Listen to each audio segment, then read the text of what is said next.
Assalamualaikum warahmatullahi wabarakatuh. Ya, semangat ya adik-adik. Kembali lagi dengan kakak di mata pelajaran fikih. Nah, tadi kakak sudah menampilkan gambar. Siapa yang tahu apa maksud dari gambar itu? Iya, karena udah MTS pasti tahu ya. Ya, betul sekali, itu gambar orang sedang melaksanakan sholat. Jadi materi kita hari ini adalah sholat fardu dan sujud sahwi. Apa sih kak itu sholat?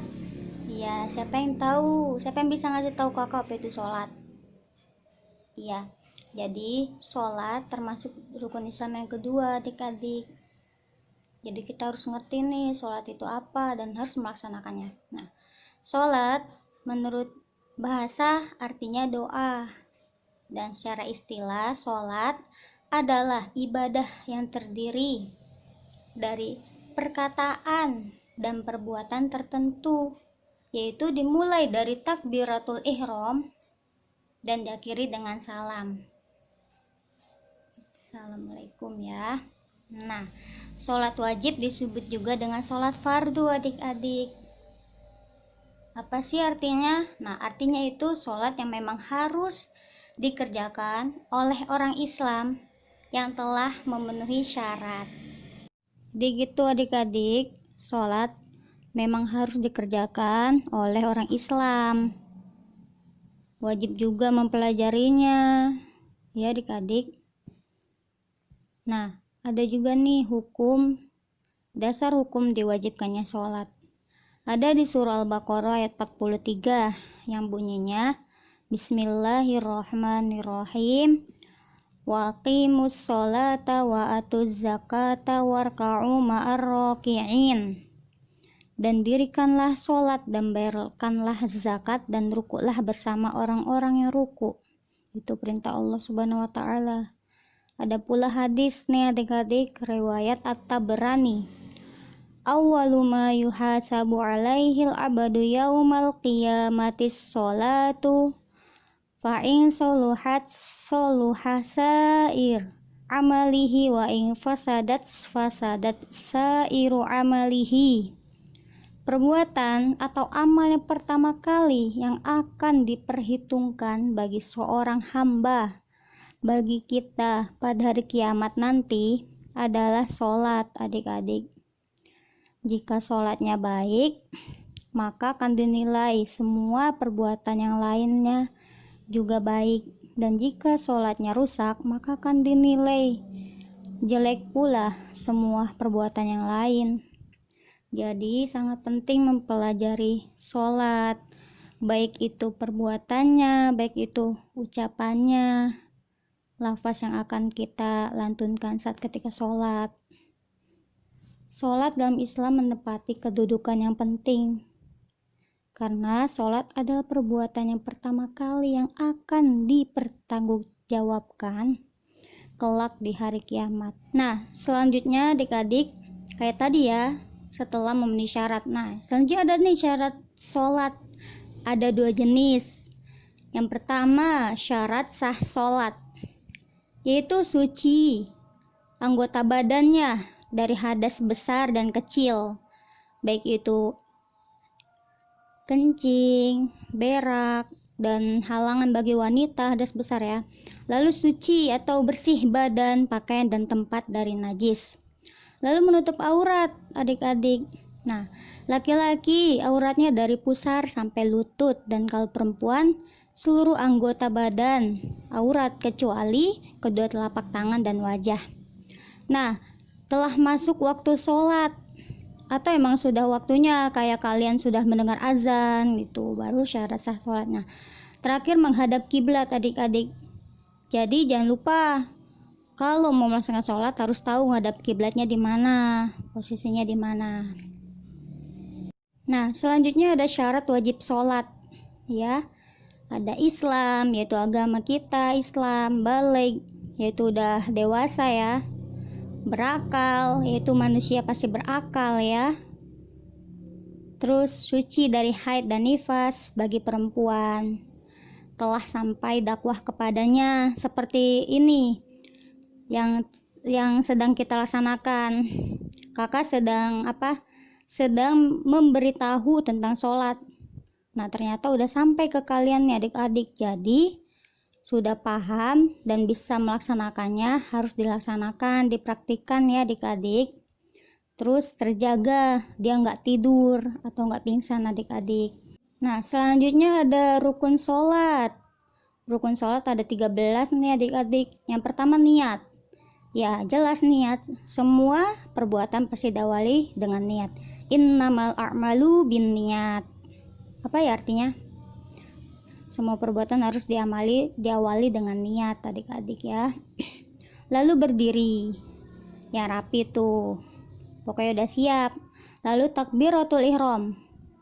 Allahu Akbar sesudah niat. Udah, itu pokoknya semua perbuatan, semua pikiran, perkataan hanya untuk sholat ya, melaksanakan sholat. Terus membaca surah Al-Fatihah, lalu ruku, i'tidal, sujud, duduk antara dua sujud, duduk untuk tasyahud akhir, membaca tasyahud akhir di waktu duduk di rakaat yang terakhir, membaca sholawat atas Nabi, salam, dan tertib, yaitu berurutan adik-adik dari niat sampai salam. Nah, selanjutnya ada sunnah sholat. Sunnah sholat dibagi menjadi dua. Yang pertama ada sunnah ab'ad ya, yaitu gerakan atau ucapan yang ada di dalam sholat dan dia lupa melakukannya dalam sholat. Nah, harus diganti dengan sujud sahwi. Nah, gerakannya itu ada ini adik-adik, ada tasyahud awal, membaca sholawat pada tasyahud akhir, membaca sholawat atas keluarga Nabi pada tasyahud akhir, membaca kunut pada sholat subuh. Nah, yang kedua ada sunnah hayat, yaitu gerakan atau ucapan yang ada di dalam sholat. Nah, lupa melakukan gerakan tersebut, maka tidak perlu diganti. Selanjutnya adik-adik ada yang membatalkan sholat. Yang pertama, berbicara dengan sengaja pada saat sholat. Iyalah, kan sudah dibilang setelah takbiratul ihram kita usahakan kalau kita fokus untuk sholat, pikiran maupun ucapan dan gerakannya. Lalu tertawa, berhadas besar maupun kecil. Misal lagi sholat tiba-tiba kentut gitu aja adik-adik, itu batal. Kita wudhu lagi baru melaksanakan sholat, mengulanginya. Terbuka auratnya, merubah niatnya berubah, lupa tadi sholat apa ya, berubah, membelakangi kiblat. Ya, jadi sholat harus menghadap kiblat adik-adik. Makan dan minum, ya. Murtad, meninggalkan salah satu rukun sholat dengan sengaja, bergerak dengan banyak selain gerakan sholat selama 3 kali gerakan ya. Nah adik-adik, selanjutnya ada waktu-waktu sholat fardu. Ada hadis nih riwayat Muslim, artinya dari Abdullah bin Amr radhiyallahu an bahwasanya Nabi SAW bersabda, waktu zuhur itu ialah ketika condong matahari ke sebelah barat sampai bayang-bayang orang sama dengan tingginya sebelum datang waktu asar. Dan waktu asar sebelum kuning matahari, dan waktu maghrib sebelum hilang awan merah atau setelah terbenam matahari, dan waktu sholat isya hingga tengah malam. dan waktu sholat subuh dari terbit fajar hingga sebelum terbit matahari. Nah, selanjutnya adik-adik ada doa kunut. Doa kunut biasanya dibaca pada ketika sholat subuh dan sholat witir sejak malam 16 Ramadan sampai akhir. Nah, ini dia lafaz doa kunut adik-adik ya. Sujud sahwi, apa sih Kak sujud sahwi? Sujud sahwi itu sujud yang ada dalam perbuatan sholat yang hanya dilakukan pada saat kita lupa akan rokaat ataupun bacaan waktu sholat, maka diganti dengan sujud sahwi. Tadi kan sudah disebutkan yang ini yang perbuatan yang memang harus diganti dengan sujud sahwi jika ia lupa. Nah, ini adalah lafaz sujud sahwi juga. Subhana man la yanamu wa la yashu.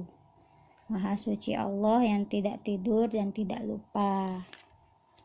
Dibaca 3 kali di dalam sujud tersebut.